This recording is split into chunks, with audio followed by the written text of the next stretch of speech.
배우 유아인 씨, 요즘은 뭐 방송에 거의 안 나옵니다만 한때는 여러분들 참 많이 알고 계시고 유아인 씨 나오는 영화도 많이 보셨을 겁니다. 톱스타라고 할 수도 있지요. 유아인 씨도 이제 나이가 거의 40 가까이 됐습니다. 37, 8 되는 그런 나이입니다. 뭐 여러 차례 소신 발언을 해서 뭐 소신 청년이다, 개념 연예인이다, 뭐 이런 말을 한때 듣기도 했죠. 그런데 마약, 투약 뭐 이 얘기는 여러분 다 알고 계실 건데요. 그 마약으로 시작된 추락이 끝을 모르고 계속되고 있습니다. 개인적으로 저의 일탈 행위들이 누구에게도 피해를 끼치지 않는다 그런 식의 자기 합리화 속에서 그런 잘못된 늪에 빠져 있었던 것 같습니다.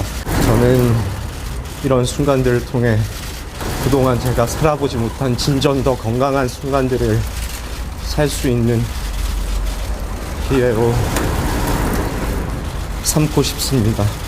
실망드려 정말 죄송합니다. 죄송합니다.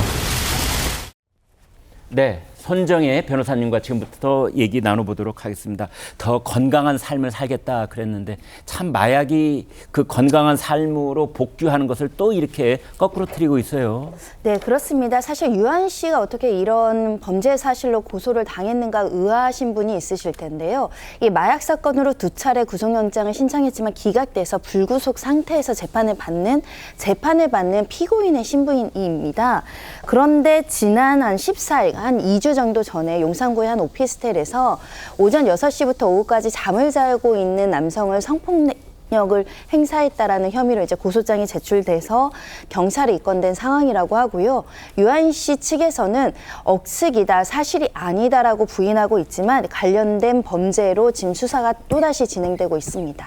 네. 선 변호사님, 그런데 이번에는 이제 성폭행 혐의로 그렇게 또 지금 수사를 받고 있는데, 자, 이 경우에는 혐의를 어떻게 적용하게 되는 겁니까? 그러니까 고소인이 30대 남성입니다. 남성이 남성에게 이제 성폭력을 당했다라는 건데 현행법상 성폭력특례법에 유사강간죄라는 게 있습니다. 네. 유사강간 혐의가 적용되는 것이고 성범죄인 만큼 법정형도 2년 이상의 유기징역형이니까 상당히 높은 편이고요. 양형 기준으로도 2년에서 4년까지 나올 수 있는 혐의이기 때문에 중대한 범죄입니다. 아직까지 고소장만 접수되어 있고 구체적인 내용은 확인할 수는 없지만 이 마약 재판을 받는 와중에 성범죄를 야기했고 또 성범죄의 재질도 좋지 않아 보여서 유한 씨 입장에서는 굉장히 난처한 상황일 겁니다. 자, 이런 경우에 말이죠. 손 변호사님, 이게 가중처벌 대상입니까? 감형 요인이 있다고 이렇게 봐야 됩니까? 일반적인 성범죄 강간죄보다는 양형 기준에선 3분의 1씩 감형하도록 되어 있긴 하지만요.